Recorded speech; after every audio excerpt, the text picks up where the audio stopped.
Hey guys, welcome back to markdillon.com. I hope you're all having a great Memorial Day weekend, barbecuing, hanging out with friends. Whatever it is, I hope you enjoy your 3-day weekend.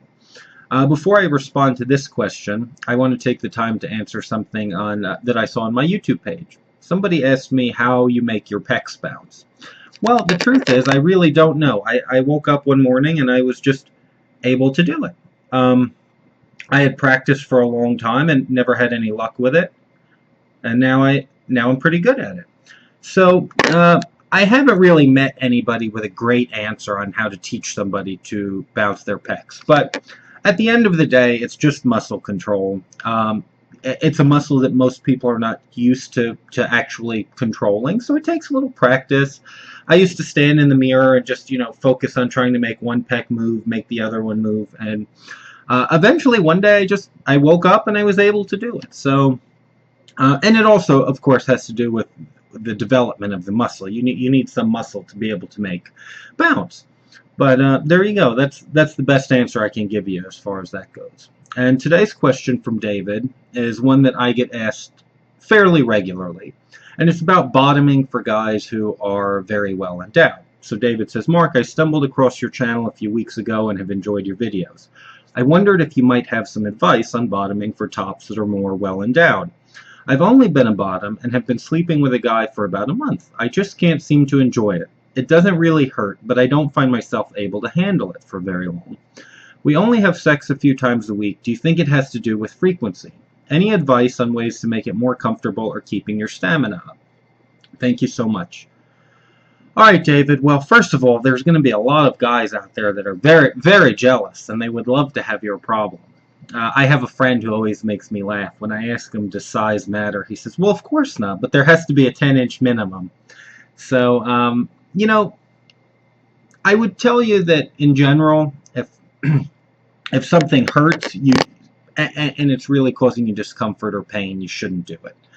And I think there are a lot of guys who just, they don't understand that there's a difference between being uncomfortable and actually hurting yourself. So, if you're out there and you're struggling with something like this, if you're really experiencing pain, you just don't do it. There's no amount of sex that's worth damaging your body. Now, as far as just when it's a little uncomfortable, learning to keep your stamina up, making it more pleasurable, first of all, make sure you're using lots of lube. A good silicone lube is my personal preference. If you don't have one, you can always order mine, Slick Muscle. It's on my website, markdillon.com. But if you have one, just a good high-quality silicone lube. There's lots of good ones out there besides mine. So lots of lube, more than you think you need. It always surprises me how many guys under-apply lube, and then they wonder why it feels uncomfortable or why it hurts. So use enough lube. Go slowly. I think a lot of times the big mistake that both the bottom and the top make is they're so caught up in, they're ready to have sex. The passion is there and all of that, and they don't realize that this top is carrying a very dangerous piece of equipment. A guy with a big dick really has to know how to use it. And as the bottom, you need to make sure that he really takes the time to put it in slowly, gives you time to warm up, maybe use a smaller toy to during the foreplay to loosen yourself up a little bit. And then very slow. It doesn't have to be the second it goes in, 0 to 60 that he just starts pounding you right away. He can put it in for a minute, take it out, let you relax, get used to it. And that'll certainly help you. I would recommend that you actually don't go for the hardcore fucking until probably 5 minutes into it to really give your body time to get used to that. Now, as far as keeping your stamina up, I really don't know, because once you're loosened up enough that it doesn't hurt, and then it continues to feel uncomfortable, it could be any number of things. It might not just be the size. It could be the shape. It could be the firmness. Some guys, when they get hard, it still has some give to it, and other guys are like rock hard, literally like wood, and that creates some people like little give to the cock. Other people like it to be rock hard. And I've heard, varying opinions from different people. So, um, that's all. That's all the advice I have for you. Lots of lube, foreplay with a smaller toy.